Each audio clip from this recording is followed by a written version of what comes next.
I guess Indian gurus have been in vogue over recent years in the West. The Beatles introduced us to the Maharishi.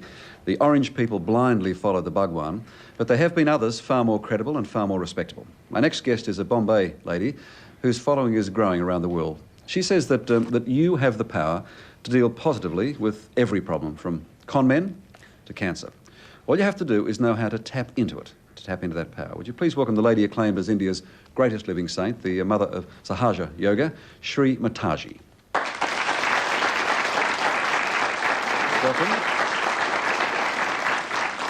I know it's welcome to Australia. I know that it's very difficult for anyone to sum up one's religion, but is it possible to say what is Sahaja Yoga? Sahaja. Saha means with, Ja is born with you. This is born with you. Within us is the power which can give us the status of a spirit. We are not yet the spirit. We are at a human level, and in the evolutionary process, we have to now have the breakthrough to become the spirit. That's very essential and is absolutely eventually the all possible natural thing that has to happen. It should happen to all of us, and the time has come for you to get to that position where you become the spirit. All the religions have talked about it and told about it, but people have gone wrong in believing that artificially, if you say that you are baptized or you have become a Brahmin or you have become a Peer, that you have become the spirit. It's not that. It's a happening that has to take place within ourselves, which is a living process, absolutely living process of the living divine force within ourselves. How does this, we've heard of lots of yogas, how does this differ from other Indian yogas? Other yogas were practiced mostly after getting realization, but as it has come from some half-baked people, it is in a very funny way that people follow it as if they have to take all the medicines together, and they don't know any discrimination about it. Unless and until you make this force rise within you, you will not know what type of attention is needed and what type of physical exercise is needed. Indiscriminately, people do physical exercises getting into troubles. Now, you speak of the force. Is it possible to say where does this force emanate from? This force is a residual power in our triangular bone called as sacrum. Sacrum. Sacrum. Okay. Now, the sacrum is what comes from Greek, and that means Greek people knew this was a sacred bone. It rises from there, passes through our 6 centers, piercing through our fontanelle bone area, and you get the cool breeze of the Holy Ghost coming out of her head. That's what Christians refer to as... Yes. I mean, Holy Ghost, what is the Holy Ghost? Nobody can explain, but Holy Ghost is very simple to understand. This is the reflection of the Holy Ghost within us. Holy Ghost is the desire of God.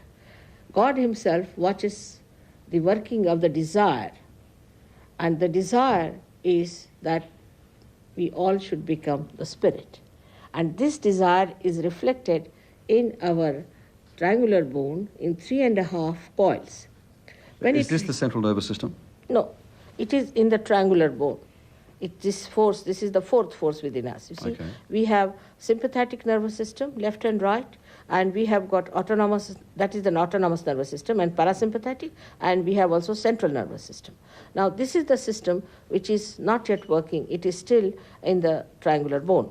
When it rises, it gives you a new dimension of the spirit. Means the light of the spirit comes in our attention. In that case, what happens is very simple to understand, that at human level, we are not in the absolute state. Not in the absolute state. That's why there's a chaos. Supposing I'm holding a snake in my hand, you see, and there's no light. Somebody tells me that there's a snake, I will not throw it away.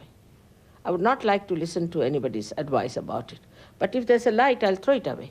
In the same way, when you become the spirit, the light of the spirit guides you. You become your own master. You become your own guru. You don't have to have any guru for that.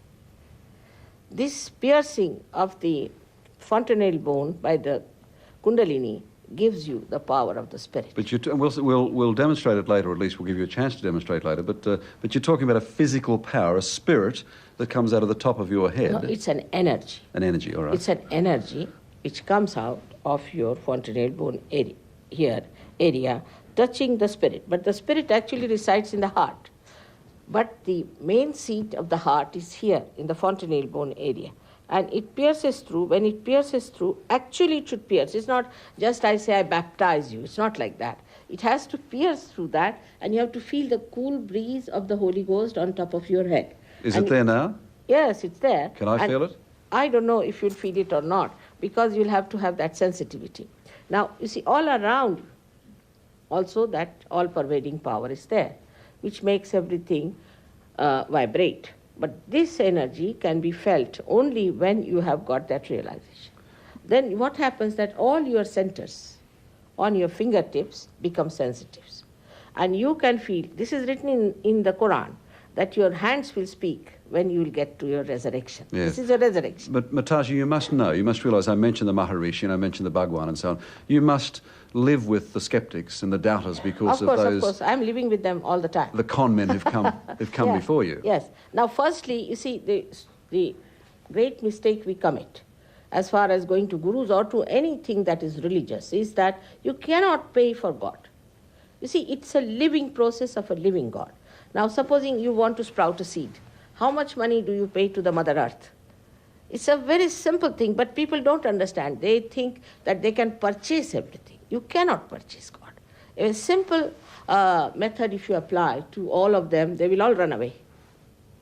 Yes. Now, again, I read that that this spirit, this power you speak of, can deal with, as I said, I mentioned the con men, but can deal with cancer, can Yes. deal with AIDS. Yes. I've had some Australians talk about their children being heroin addicts and eliminating heroin of course it with can. this power. It does.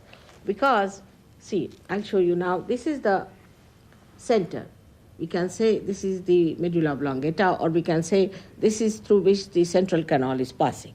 Now, the center is inside here. Now, when we are in the imbalance, say we go too much towards the left side, means we become too emotional or do all kinds of wrong, nonsensical conditioning. Then, or if we go too much to the right in ego and all that, you see, then we break this. Once we break this, what happens? That the center becomes constricted and the energy becomes constricted. Slowly it breaks the relationship with the head for the whole, and it becomes malignant. When it becomes malignant, it starts overpowering other cells, and that's how cancer sets in. Now, when the Kundalini rises, what she does, she enlightens this center here, first of all. She brings it back normal, and then she goes up there, pierces through, by which she does one great thing, is to make you in contact with the all-pervading power. And once that power starts flowing through you, you don't have to worry. You become absolutely peaceful. All your troubles are over. Practically, most of the troubles can be over once you are a spirit. All right.